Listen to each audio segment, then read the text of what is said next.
Hola, ¿cómo estás? Te doy la bienvenida a un nuevo video de Hub Apoyo Abogacía, un nuevo video para YouTube, un nuevo video para el canal y el feed de Instagram. Vamos a ver acá un tema importantísimo que es el tipo penal. Bien, esta cuestión del tipo penal se relaciona muchísimo sobre todo con penal 1, pero también es importantísimo sobre todo penal 2 y para todas aquellas personas que no estén en el ámbito del derecho, que les interese analizar cómo es la estructura básica dogmática de lo que es el delito. En este caso vamos a ver un esquema básico, vamos a ver de cómo van a ser los pasos que vamos a hacer en el desarrollo de este tema. En primer lugar vamos a hablar de una breve introducción, sobre todo situarnos en qué punto o en qué fase de la teoría del delito nos encontramos. Luego vamos a analizar un concepto y vamos a intentar ponerle una definición y ciertos caracteres al tipo penal. Posteriormente analizaremos su estructura, que es bastante compleja, y por último hablaremos de conclusiones en base a lo que hayamos hablado anteriormente. Bueno, vamos a pasar, en este caso, a lo que es la introducción. En este caso, en la introducción, vamos a hablar de que nos situamos en el segundo escalafón de lo que es la teoría del delito. La teoría del delito básicamente lo que dice que hay delito cuando hay una acción típica, antijurídica y culpable. Por lo tanto, vamos pasando estas determinadas fases. Bien, tenemos que ver que haya acción, es decir, una conducta activa u omisiva voluntaria del sujeto humano que produce efectos jurídicos. Esta conducta a su vez va a ser típica, a su vez típica va a ser antijurídica porque no hay una causal de justificación. Y por último va a ser culpable porque está el discernimiento, la intención y la voluntad pertinente para decir que esa persona obró de esa manera cuando podría haber obrado de otra determinada. Bien, básicamente está la cuestión del delito. Bien, entonces nos encontramos en este caso en el tipo, bien, en el segundo escalón, en el segundo paso. Ya vimos que hay acción, ahora tenemos que ver si encuadra o no el tipo y ya vamos a explicar que esto de encuadra o no. Para ello vamos a hablar de lo que es el concepto. El concepto. El tipo penal es la descripción abstracta de la conducta prohibida que efectúa el legislador al desarrollar los códigos de fondo o las leyes federales. Bien, entonces vamos a tener que hay un supuesto de hecho, bien, y una sanción. Esa es la composición que tiene el tipo. El típico artículo, nos vamos al artículo más básico, el que abre el segundo libro del código, que es el artículo 79, que es el homicidio simple, el que dice, el que matare tendrá una pena de prisión de 8 a 25 años. Entonces, acá tenemos que el que matare, entonces esta va a ser la acción típica. Y esto de acción típica se relaciona con lo que ahí expongo en el PowerPoint, que es coincidencia igual tipicidad. Coincidencia de la conducta que prohíbe el legislador con la que efectúa el sujeto, es decir, hay una acción. Por eso que estamos en el segundo escalafón, porque esa acción que efectúa el sujeto coincide con lo que prohibió el legislador. Por lo tanto, está realizando una conducta reprobada por el ordenamiento jurídico. Bien, y al ser reprobado por el ordenamiento jurídico, vamos a ver si es antijurídica o no es antijurídica. Bien, que eso es otra cuestión. Porque puede suceder que una conducta sea típica pero no antijurídica. En típico caso, la legítima defensa. Bien, yo causo un homicidio, pero según el artículo 34, inciso 6, mi conducta es adecuada a lo que prescribe la ley en base sobre todo a la racionalidad del medio empleado con la defensa, que no haya sido provocada, etcétera, etcétera.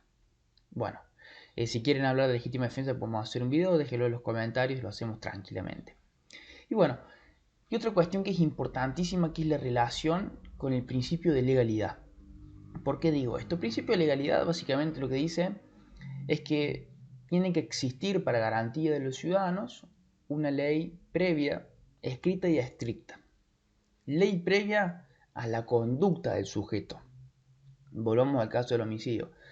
Si yo efectúo un homicidio, para que exista realmente ese delito, tiene que haber existido un procedimiento legislativo previo, según el artículo 70, inciso 12 de la Constitución, 75, inciso 12, perdón, que hace el legislador, que hace el Congreso, es decir, esta conducta va a estar en el Código Penal y va a estar prohibida.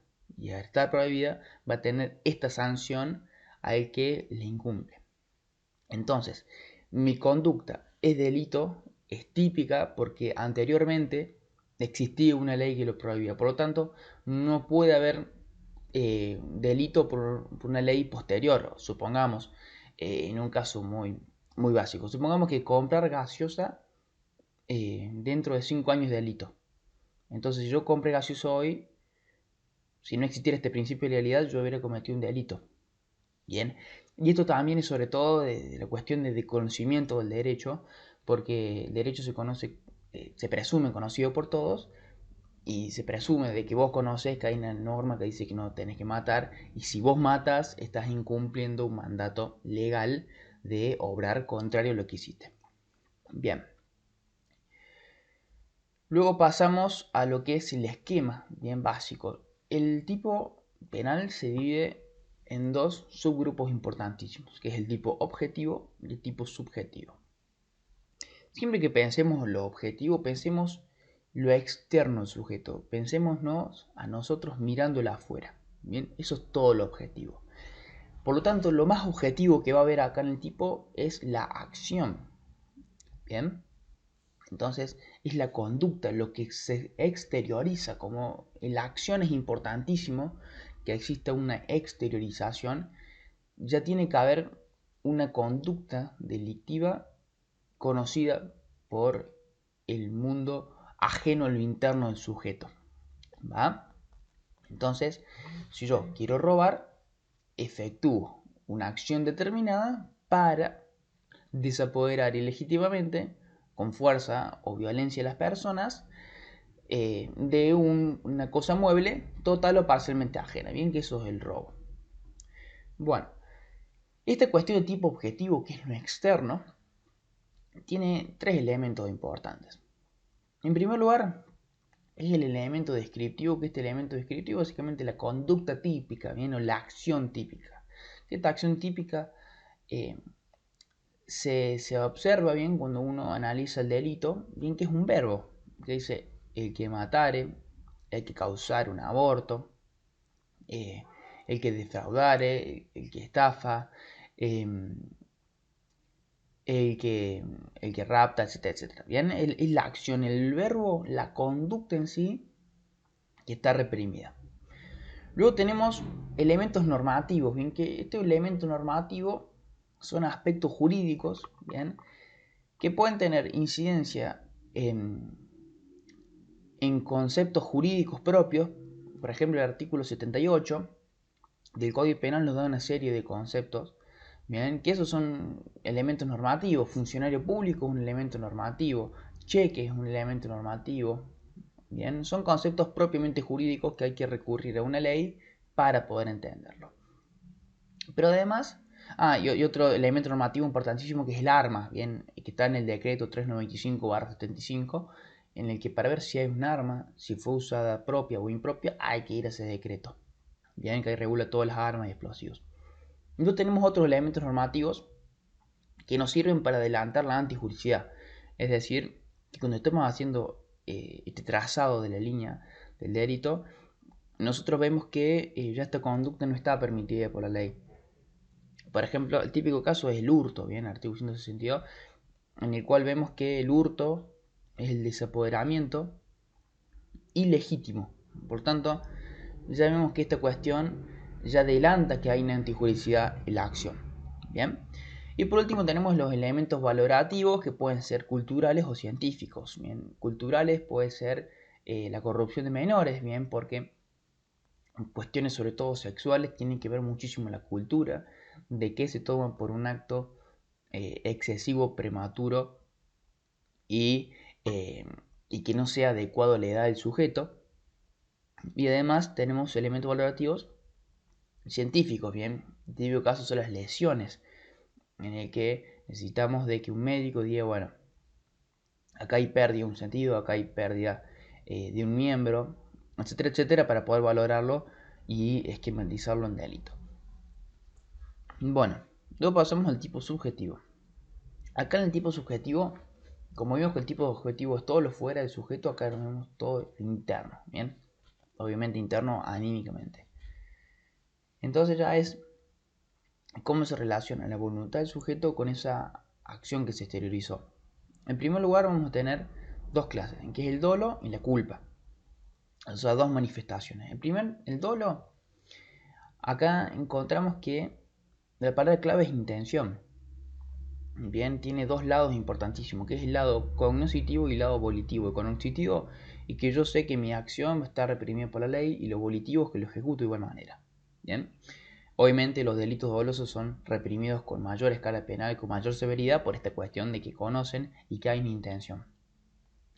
Igual, siempre se le suele asociar el dolo con el dolo directo exclusivamente, que es este dolo directo en el cual hay una conexión perfecta entre voluntad y el conocimiento de la situación. Yo quiero matar a alguien, agarro un arma, le disparo, lo mato. Quiero atropellar a alguien, salgo en el auto, lo busco, lo atropello. Bien, hay una conexión directa e inmediata. En cambio, en el indirecto, yo quiero causar un mal, bien, pero tengo que dañar a otros bienes jurídicos que no tengo intención de dañarlos, pero inevitablemente están conectados con el fin delictivo. ¿Cómo es esto? Yo pongo una bomba en un avión para matar a Pepito, ¿bien? Yo quiero matar a Pepito, sé que voy a matar a todos los aviones, no los quiero matar, pero indirectamente se relaciona con mi dolo. Típicamente puede ser un avión, puede ser un auto, puede ser una manifestación, puede ser un colectivo, ¿bien? Y por último tenemos el dolo eventual. Acá en el dolo eventual eh, tenemos dos cuestiones importantes, que es muy difícil diferenciar el culpo consciente, que ya vamos a ver, pero yo tengo probabilidad de que algo va a suceder, pero de igual manera actúo en infracción a la norma. El típico caso es los accidentes automovilísticos, sobre todo los homicidios culposos o lesiones culposas por conducción imprudente, que son los artículos 84 bis y 94 bis, porque uno se puede representar si está alcoholizado, si está drogado, si está con el celular, si está medio dormido, que hay altas probabilidades de colisionar contra una persona, contra una cosa, un animal, lo que sea. Pero de igual manera actúa. Bien. Y acá dentro del dolo tenemos una cuestión importantísima que los que estén por rendir penal 2, los que estén estudiando penal 2, bueno, los que les interesa el derecho penal, tienen que saber lo que son los elementos subjetivos del injusto o los elementos subjetivos distintos al dolo. Es importantísimo esto, porque son cuestiones anímicas que perfeccionan el dolo y le dan un sentido al dolo que puede agravar o atenuar la pena. Bien, acá es importantísimo esto. ¿Por qué? Porque muchas veces, si no tenemos este elemento subjetivo, no vamos a poder grabar un delito, o si lo tenemos, vamos a poder grabarlo. Por ejemplo, si yo mato por placer. Bien, si no está el placer, puede quedar hasta un homicidio simple. Y entre un homicidio simple 825 y un homicidio por placer, que es un homicidio grabado con cadena perpetua, hay diferencia. Entonces es importantísimo a la hora de diferenciar con otros delitos, tales como lo es el homicidio crimen causa con el homicidio en ocasión de robo. Ven, el homicidio en ocasión de robo, yo entro a robar y por las ocasiones de robo termino matando. El homicidio crimen causa, yo mato para poder robar. Ese para configura un elemento subjetivo, un elemento interno, bien, del sujeto, importantísimo para perfeccionar el dolo y darle sentido a varios agravantes. Y por último tenemos la culpa consciente e inconsciente, que su diferenciación va a estar básicamente en lo que es si hay más probabilidad o menos probabilidad de que ocurre. Por eso que la culpa consciente muchas veces choca con este dolo eventual, y que muchos accidentes automovilísticos o varios tipos culposos se los suele tirar más al dolo por esta cuestión de la franja mínima que hay de diferencia entre el dolo eventual y la culpa consciente. Bueno, y por último, ya estamos en las conclusiones. La verdad que analizamos lo que es el tipo, ya vimos dónde está su estructura, vimos cuáles son sus conceptos, analizamos qué es esto de una conducta típica, cuando es una acción típica, y sobre todo analizamos lo que es la estructura, que es lo importante. Les agradezco muchísimo llegar hasta acá de parte del video, les agradecería muchísimo si pueden suscribirse, si pueden poner me gusta, si pueden compartir, la verdad me ayudaría muchísimo. Y sobre todo, si pueden dejar temas para futuros videos, que eso me ayuda mucho para orientarme y para satisfacer lo que ustedes quieran ver. Así que bueno, les agradezco muchísimo, les deseo mucha suerte,